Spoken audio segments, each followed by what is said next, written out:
Hey guys, what's up? It's Nicole. Welcome back to my channel, Real Talk Recovery, where we talk about recovery from addiction and I share my life with you. What's up, everybody? I hope you're having an amazing Wednesday. So, tonight, you guys, I told you I would be having a special guest, and that is what we're going to do. So, today, you guys, I have a guy. His name is Andrew Mann. He actually is the author of a book called Such Unfortunates, and he's going to come on the channel and just share with us all about his addiction, his recovery, and all about the book that he has written. And honestly, I'm super excited because one, I can't even imagine writing a whole book. That's such an accomplishment.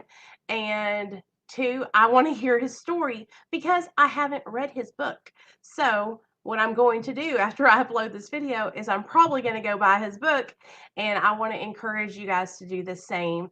Um, I will link everything in the description box of this video when I upload it. And I'll also link his channel and everything in the comment section when this video goes up. So if you guys are interested in finding his YouTube channel and his book, you'll be able to do that. In fact, I bet you what I can do right now is share an Amazon link to it. So let me do that while we're talking. Hey, Chrissy. Hey, Merk. Hey, Lou. Hey, Sky. Who else is in here? I just want to make sure I see all y'all. Okay, what's up, you guys? Hey, Misty. Hey, everybody. No, just one book, Merk. Such un. Oh, there it is. I see it right here. I'm going to get the link to it, you guys, so I can share it with you.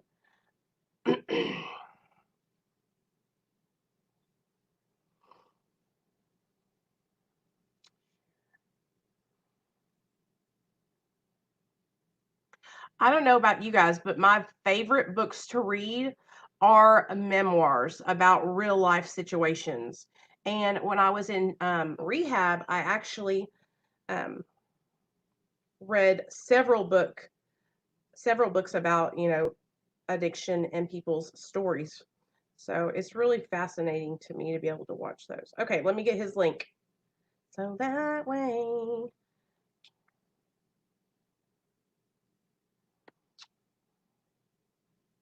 Why does this do this to me?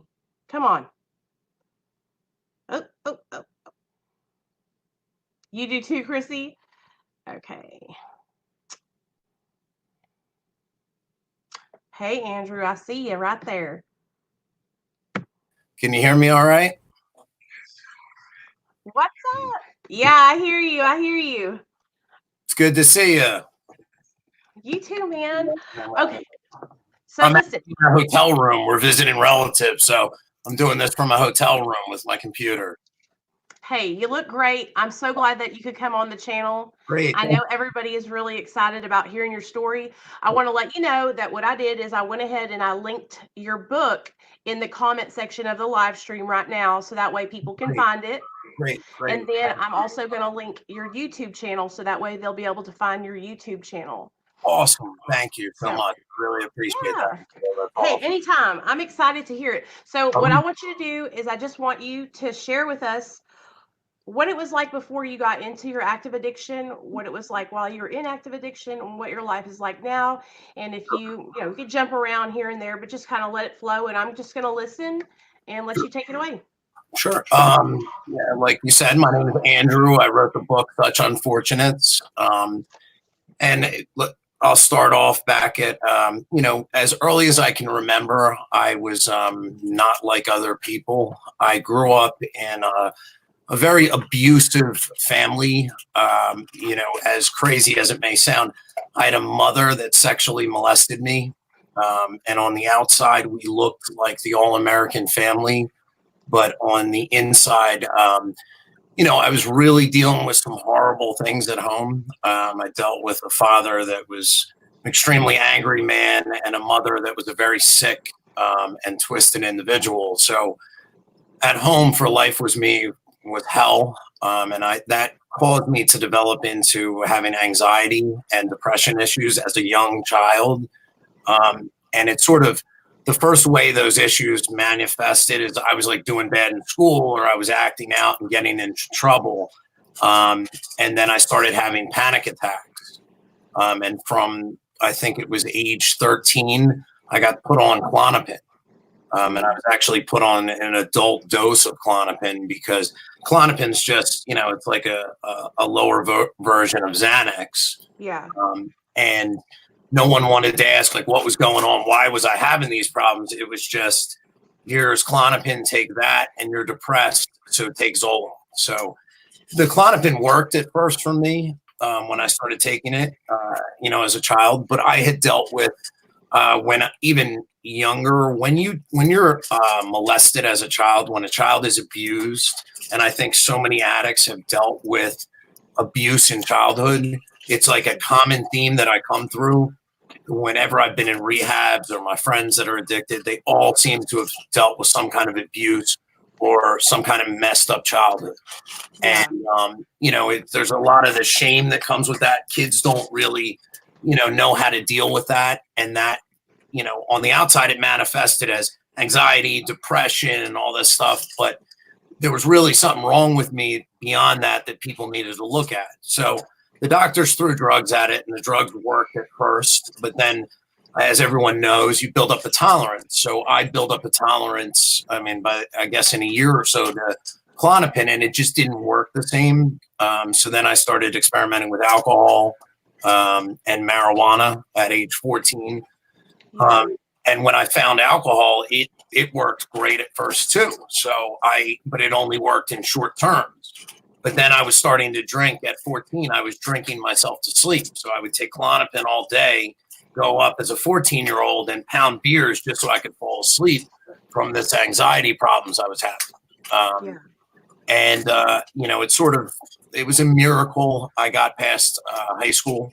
And like I was saying, I wanted to mention, I dealt with bullying, not in high school, but before high school when I was young.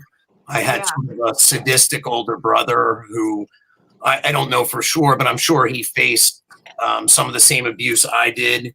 And instead of, sort of running away from it, he sort of became super attached to my mother in a sick way and sort of saw me as, vying for his attention. So he wanted me vying for my mother's attention. He wanted to get rid of me, is sort of the way he looked at it. And he sort of encouraged the kids when I was younger to all start bullying at me. You think your older brother is going to stick up for people bullying you, but it was really him that got the kids to do it. So I was dealing with that at school, and, it was coming home to a mother that was abusing me, molesting me. So I really didn't have anywhere to hide. And that turned into, like I said, high school. I didn't deal with bullying in high school. I became friends with the kids because I was partying and doing the stuff that most people did. But I always took it to an extreme. Even in high school, the way I drank, I never drank just to have fun. I drank to get completely wasted. Yeah. And so I made it out of high school. And I really, when I went to graduate high school, a woman psychiatrist actually went to my parents and said, this kid's really sick. I had taken myself to the emergency room. When I turned 16, I started believing I was having a heart attack. I started thinking I was dying and getting these chest pains. And by the time I left high school, I had taken myself to the emergency room 31 times, believing I was dying. And a doctor said to my parents, you're thinking about sending him to college. He needs a lot of help. He might need to be in some kind of institution.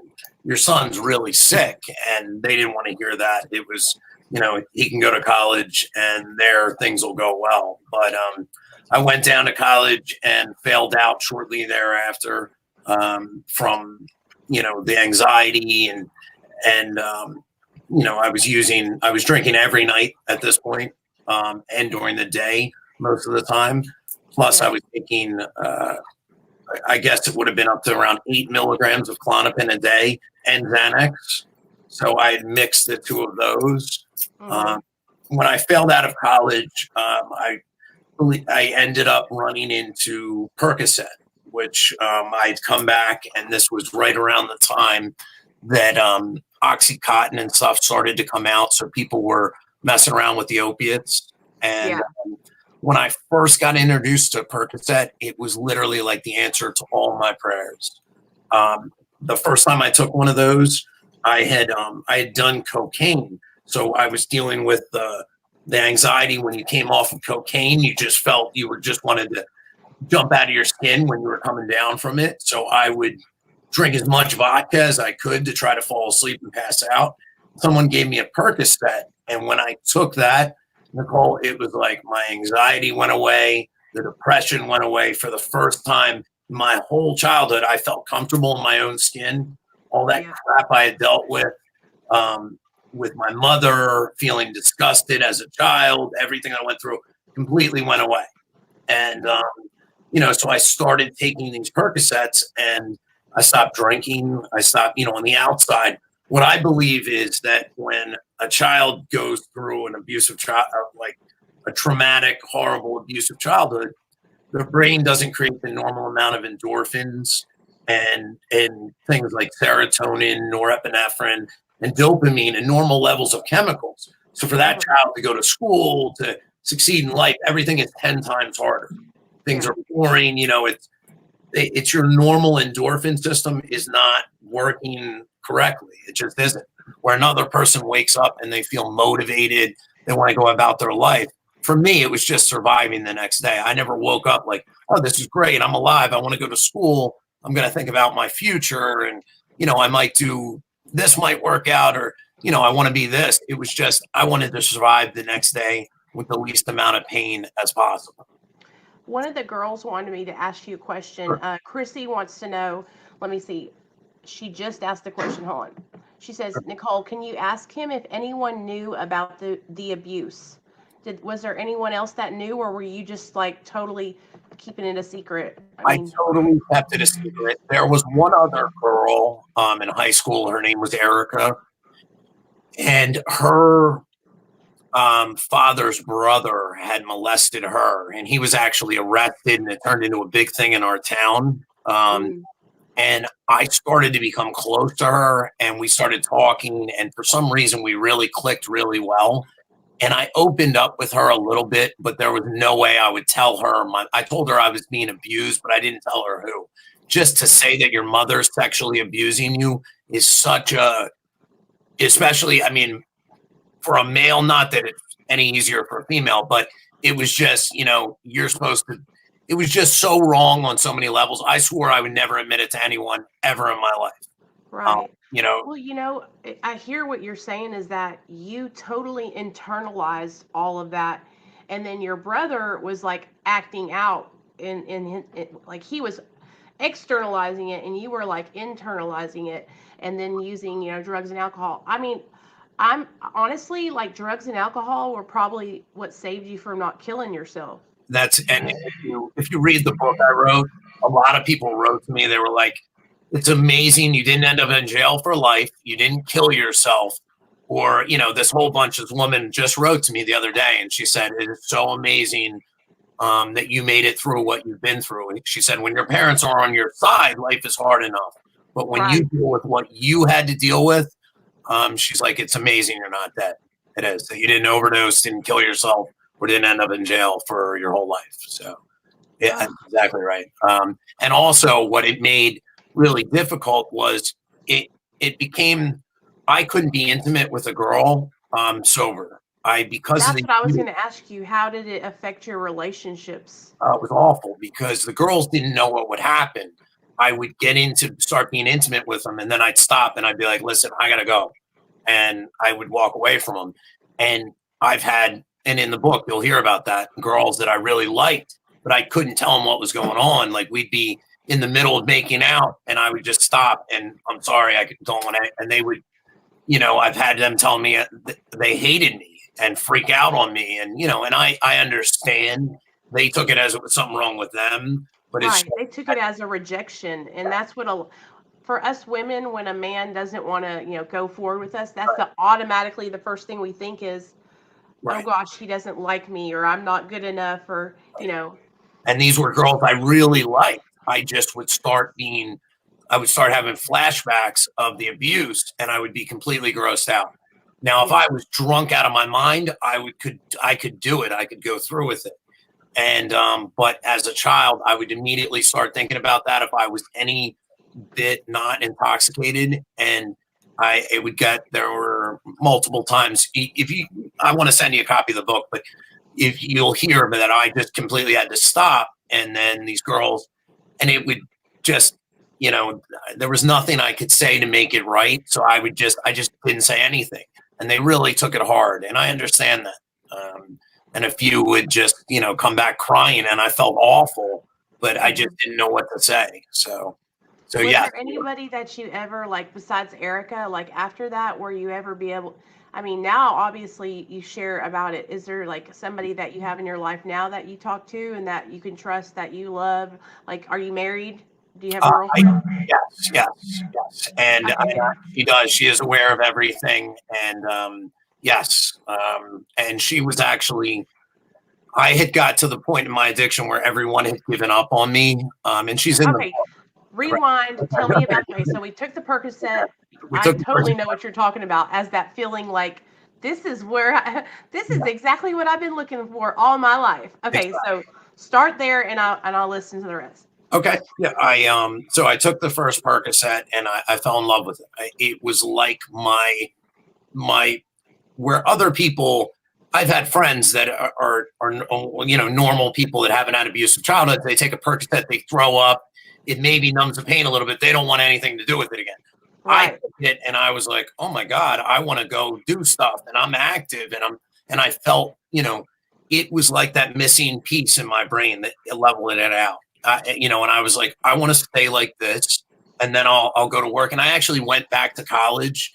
And as crazy as it sounds, I majored in criminal justice and ended up working for the DEA. I did. What? Yeah, I did. And it's in the book. And I would actually go to the DEA high. And so you can imagine that didn't turn out well. I'll let you hear about it in the book. So, Yeah. you know, and I'm still friends with, well, I mean, I haven't talked to them in a while now, but some of the people from the DEA, and they're happy for everything that's happened to me. But it was like the ultimate contradiction, because I'm sitting there high as hell going to the DEA, and I was living like a different life. I would go home and no one knew I was a drug addict. I would go there to work, no one knew I was a drug addict. And then I was going to North Philly or Camden, New Jersey, and hanging out with drug dealers. You know, it was like completely three different people. Yeah. Eventually, it got. I'm someone that has a really high tolerance to stuff. When I start taking it, I just build up a high tolerance. So one turned into two, turned into four, turned into 8 at a time, then 16, and as many as I could take on a daily basis.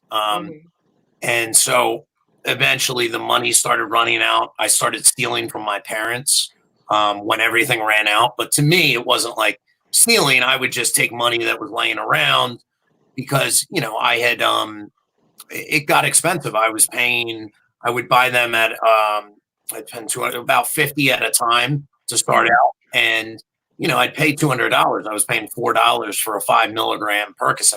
These were the fives, not the 10s. And, you know, until I found Oxycontin and later heroin, when it was that, you know, that was an expensive habit. And I'm lucky my liver didn't fall apart, because each Percocet has Tylenol in it. Acetaminophen, if you see the ingredient, it's Tylenol. But, you know, and I asked the doctor that, because I said, if I took 40 Tylenol in one time, wouldn't my liver just give out? And he's like, yeah, but you didn't start out that way. You build up, and your body build up enzymes to fight it off.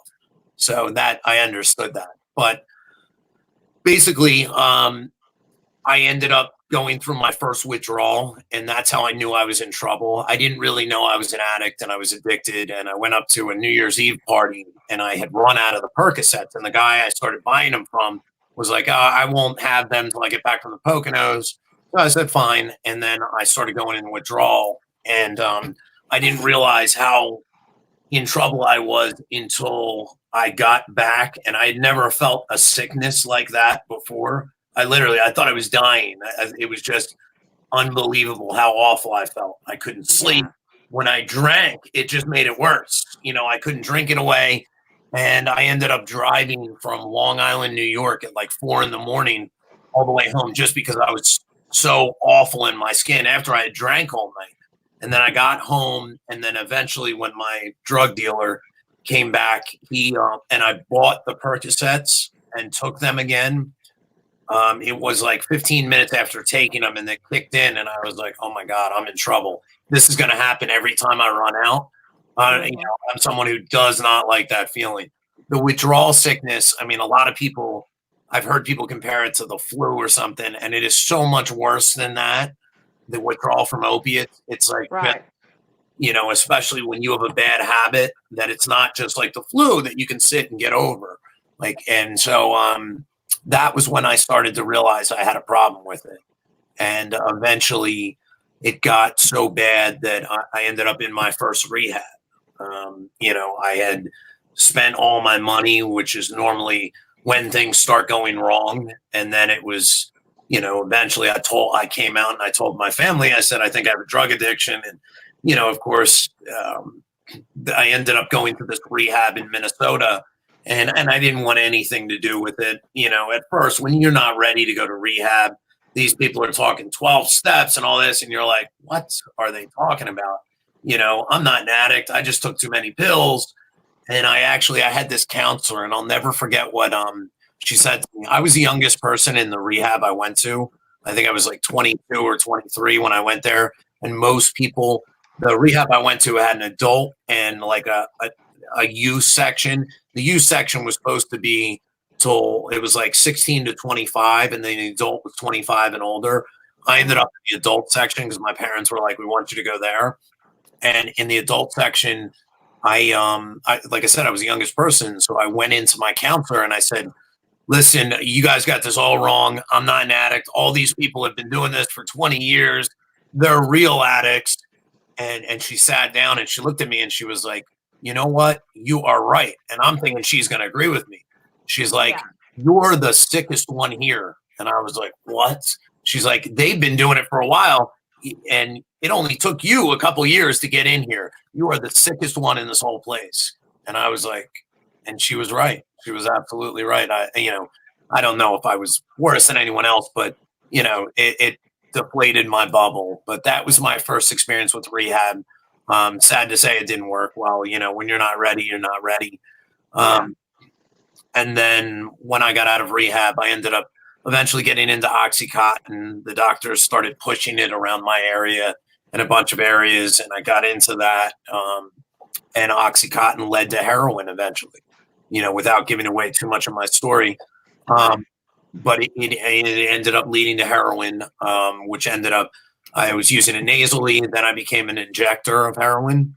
And when I started injecting heroin, I'd sort of given up on life. I ended up homeless on the streets of Camden, New Jersey, like we were saying before. And I was living out there, and I had to learn to live and survive on the streets. I ended up going to jail, which was an awful situation, especially when you have a drug habit and you're on withdrawal. So, and Camden is not a nice place to withdraw in. If any of your viewers have been there. But so I went through all that, and even after going to jail, it still didn't scare me straight. I had such a pull with opiates over me. I couldn't get 3 days clean, no matter how bad things got. But eventually, the pain got great enough, and everyone in my life had given up on me, except one person who refused to give up on me. Even though I lied to her, I stole from her. She saw something in me. And so the last chance I really had, I went to this long-term rehab, and, I got in, I had the detox I had to do was so long, not because of the opiate detox, really. It was more the Xanax detox, the benzos. I would have seizures coming off of it. And I ended up going to a detox, then after a detox to a hospital, and then from the hospital to a rehab. And while in the rehab, I had wanted to get clean before. I'd wanted to stay off, but there was always something in the back of my mind that when the anxiety got bad, I didn't like the way I felt. I always missed it, and I always wanted to go back to it. Yeah. But when I finally went through this final time, this person, she wrote me a letter every day to tell me I could do it and that she was there for me. She got me, I don't know if you see these bracelets here. It's dates that I went in. It's worn off now, but she got me these two, and I still wear them from about 3 years ago. And she believed in me when no one else would. And I was not someone, I was never in my life told I love you by my parents. Never, not one time. My dad never said it. Mom never said it. So when someone would say it to me, it was hard for me to believe it. I always thought Yeah. they wanted something, but this person had no reason to stay with me. And, you know, she wasn't being paid for it, and she was still doing it. So in the back of my head, I was like, oh, maybe somebody does love me. And the more she did that, the more I was like, you know what, I think I can do this. And, ever since I left there, I stayed clean. And it's been almost 3 years now. What And what is your relationship like with your mom and dad? Are they still alive? my father passed away. I do not speak with my mother. I don't. It's just not a healthy thing. I don't know if we will ever be able to have, even to this day, if I'm around here, it's just not I don't know how, I don't think she would ever admit it. I eventually, in the book, you'll see, I have it by me right here, but you'll see, it's already there. I wrote her a letter during my addiction, and I said, listen, we had gotten in this big fight, and I wrote this letter, and I said, listen, you know what's going on. And I shared it with her and my dad, and she denied everything. And, like I would ever make that up about somebody, I don't want it to be true. But, Right, right. a doctor friend of ours was like, wait, he has anxiety, depression. He's had it since he's 13 years old. Like, kids don't make that stuff up. He has every sign of sexual abuse. So, I mean, it is what it is. It's How just do you how do you cope with it now? How are you healing from that now? What do you do to get through that? How are well, you I talked to handling a it? counselor for a while. I had to and really get it out, and that was a hugely therapeutic thing. And then Yeah. writing the book, I've had so many other people that have been survivors of sexual abuse. Yeah. In the book, I get into a story. I was in a rehab in Florida, and there was this girl. Her name was Alexis. She came up to tell her story, and she looked like this, girl that probably smoked too much weed one day. And we're thinking she's going to have this boring story.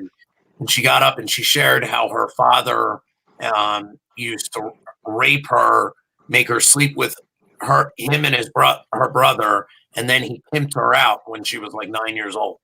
Yeah. And when I heard her share that, I was like, oh my God, this girl is so brave to share that in front of a room of strangers. And that was what kind of gave me motivation, even though I've never said two words to this girl.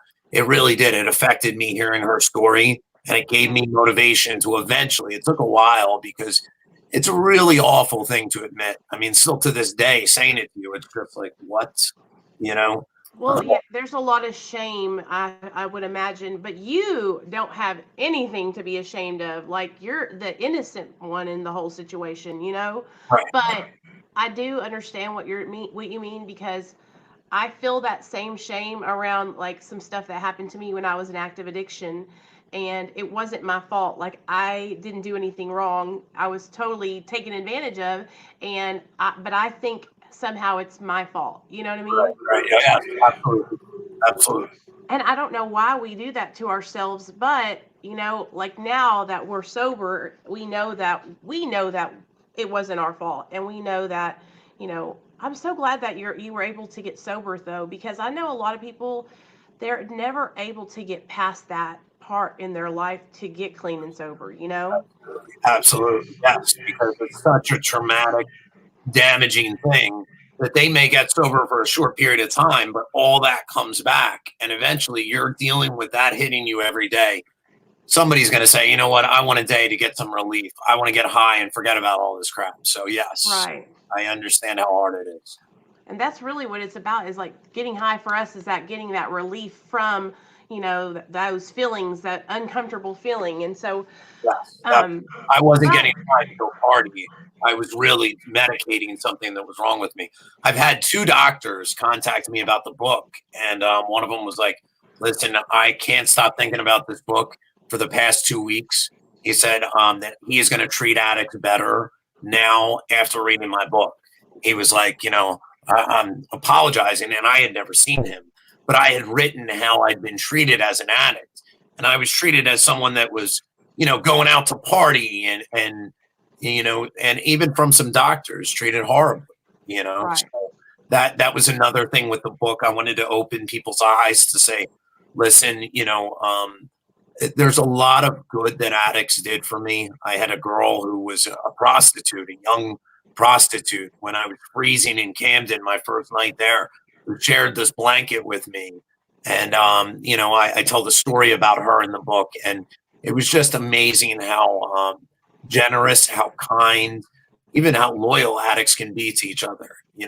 When I would see another addict suffering, even if they were sick, I would want to share with them. And I've had so many people that have shared with me, but they get a bad name. I think there's 2 types of addicts. There's addicts that are really addicts and they do bad things to get drugs. But you take those drugs away and they're good people. They really are. And they want what's best. But then there are other people, there are some bad people that happen to take drugs also. And Yeah. they get mixed in with us and everyone thinks, oh, they see one of them does something horrible and they think we're all like that. And it's Right. because there are a lot of good addicts I've met, a lot of good people that are addicts that and I tried to get that across in the book to people. Right. We're just sick and we need help, and especially like in your, see, when I started getting high, it was because honestly, I just started experimenting in high school, and then it led me down that bad path. But I mean, I was insecure, didn't have self-love and all that, but I didn't have like any significant trauma that I experienced at a younger age. I just started getting high, and then I liked it, and then I just kept doing it. You know what I mean? Right. And then the longer I stayed in my addiction, of course, things happened to me along my life, from 17 on up. But whenever I hear like, I had a lady on my channel who kind of had a similar story, not the same, but she was also abused when she was younger. And I almost feel like, of course you got high. Of course you reached for drugs. You know what I mean? Like, what else would you do? I Right. mean, that's how I just really like, I'm going to get your book because now I'm like wanting to go get it and read it. And I'm going to get Thank 2. So that way, listen to this. I'm going to get 2 so we can do a giveaway on my channel. So we That's can give away one of Andrew's books on the channel. It's really inspiring to hear you talk about what all you've been through and share it so openly without any, I know there are so many people in the comment section who've been through what you've been through. Sure. And that was my goal for the book. When I came out of it, basically, when I came out of the last rehab, I had written a few paragraphs and I submitted it to a counselor, and she was like, "You've got to write a book. You've got an amazing story.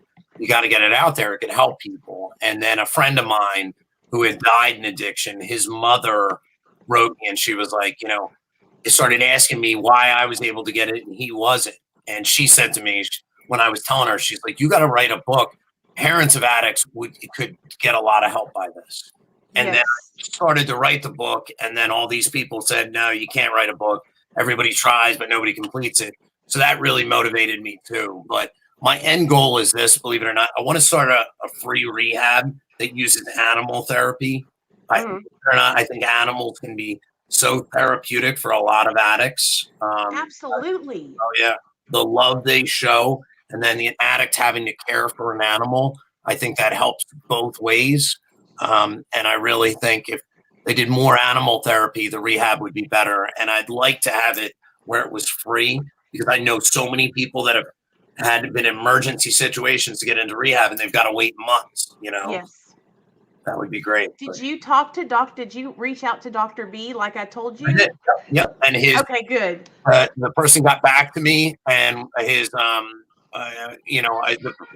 not him, but his like associate or whatever got Yeah. back to me and was like, "We'd love to schedule something for you. We'll do it." So we're Okay, communicating back good. and forth. That'd be great. So Because he can really help you get those kind of resources and stuff.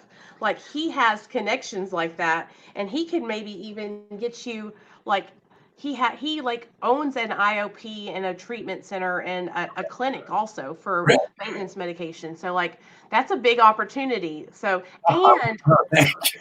Thanks. and Derek Lambert, he also has a big channel and with like 15,000 subscribers, and he so that way he could share about your book. You know, I'm serious. Like now I have to do a giveaway because like just by hearing at the beginning of your just hearing you, because I've never talked to you in depth. You know, to hear what your story was about, but it's so I love reading memoirs about addiction. When I was in treatment, I would read memoirs all the time. Yes. Yeah, I mean too, and that was another thing that motivated me to do that. And it's weird seeing my books up there on Amazon with the other people that I've read, and I found a lot of support through that. When I would read their books, it would give me motivation. Hey, if they can do it, and that's what I wanted people to read. I mean, I was a horrible addict. In the beginning of the book, you'll hear that I'm there searching through an abandoned home in Camden, New Jersey, picking up dirty needles, trying to find one that works, rinsing the blood out of it because I'm so sick. You picking up a dirty needle and shoving it into my arm. I Yeah. mean, so I've been as bad as it can get. And if someone like me can get clean, I used to hear people say that and be like, "Yeah, right, I'm worse than you." But really, I don't know. If someone like me can get clean, anyone can. I really mean that. There is no one out there who can. Exactly. I'm going into some recovery groups. Originally it was to promote the book, but now, like, I've been writing back to people, and I just see how many people are suffering, and I would love to be able to help in some way. So, Isn't it amazing yeah. to be able to share and then people, because I know the first time I started getting like emails and comments on my videos, Mhm. I was like, wow, this is so amazing. And then I would type the people back, and then and it was like people were saying, thank you for sharing your story. I can really relate, and it's helped me. And I'm like, what? And it literally helped me heal from all that bullshit, and I'm sure it helps you heal too. It does. It does. There's something about helping other people, that heals you. I go to some rehabs and speak, and it's a little hard for me to be up in a room in front of 100 people, but I if it helped me to, it reminds me of how bad it was. Plus, it helps me to help people. After all, people always come up to me, oh, thanks for writing the book. I read the book; it was awesome, or I'd love to read it, and and then they'll ask me about my story. Well, how did you do this, or how did you do this? And there's some like basic things a lot of people don't understand that I didn't understand at the beginning that could have been so helpful to me if I had just had people to talk to. There Yeah. was so much pain and stuff that I went through, Nicole, that could have been avoided if I just had people to talk to. For So sure. and there's a bunch of recovery groups out there. I've had people write to me, the 12 steps don't work for me. Am I a hopeless case? I said, absolutely not. People find other things. If it doesn't work for you, find something that does. And I found a smart recovery thing that they can check out. And so anything that can help. And the person got back, wow, I thought I was a goner because that didn't work. So I've heard some, I like helping people. I really do. I think, maybe there's a reason I went through all this hell in life. And maybe it's so I could be able to help people in the future. So, That's exactly what it is because there's a purpose. That is the purpose. There's all like my mom always tells me like, and I'm sure lots of people's moms say this, but like everything happens for a reason. And if that hadn't happened, you wouldn't be where you are today on this channel to be able to share with other people. And so I'm just really grateful that you were able to come on my channel and we finally got to link up. yeah, And definitely. it Without a was at the doubt. perfect time because I'm hitting the ground running with my YouTube channel right now. So I'm Any way I can help you promote it, I'll put something on my Facebook. I think I have like 1,000, 1,400 friends. So I'll put something on. I'll say, check out this channel, because all my friends, even from high school, they all know what I've been through now.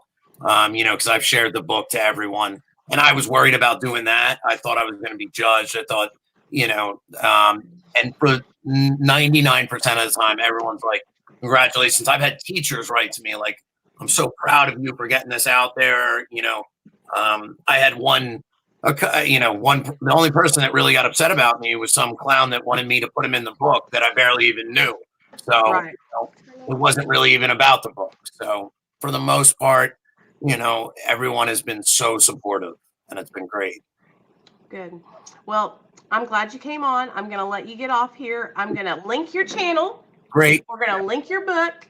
And this is what we're going to do. I am going to get the book. I'm going to read it. And then I'm going to review it and have you back on the channel. That's awesome. Sounds great. Okay. All right. And yeah, if anyone needs to contact me on there, they can contact me through my Facebook page or through the book. You'll see it's Facebook at Amazing New Book. They can always contact me, ask me questions, and they can get the book on Amazon. Such Unfortunates. There's the cover by Andrew Mann. And I really appreciate you having me on, Nicole. Thanks a lot. And your channel is called Andrew Mann also, right? Yeah. I don't, it's only like 190 people on it. It's a little small right now, but maybe in the future I'll start building that up too. I've just been focusing more on the book, but yes, that's my channel. So people can get in touch with me there as well too. All right. Okay. Yes. All right. Cool. Thanks, Nicole. Thank you, Andrew. I'll talk to you later. Okay. Bye now. Bye. Don't you guys know my little Nate was right here just pulling at my coattail. Andrew Mann, everybody. That was Andrew Mann, the author of Such Unfortunates. So this is what we're going to do, you guys. I'm going to order 2 books. I'll get one for me. I'll get one for a giveaway. And then we will do a giveaway, a contest, and one of you lucky people out there will get to win Andrew's book. So I'm super excited. What an inspiring story, you guys. Like he said, if he can recover, anyone can recover. So if you're out there struggling, you think, I'm never going to get this thing, I'm never going to be able to get sober, that's a lie. Do not listen to what your addiction is telling you, because that's what it is. The disease of addiction wants to keep you stuck. Okay? There is hope out there, and together we can recover. Recovery is possible. All right? I love you guys, and happy Thanksgiving to my Real Talk Recovery family. Happy Thanksgiving, you guys. I'm going to eat turkey tomorrow. I'm going to have a good time. I might bring you guys along with me and show y'all all the good food. But if I don't, I'll see you guys Friday night at 7 p.m. Central Standard Time for our Friday night Mara meeting. You guys go over to Andrew's channel, subscribe to his channel, go order his book, Such Unfortunates. And I love you guys, and I'll see you Friday.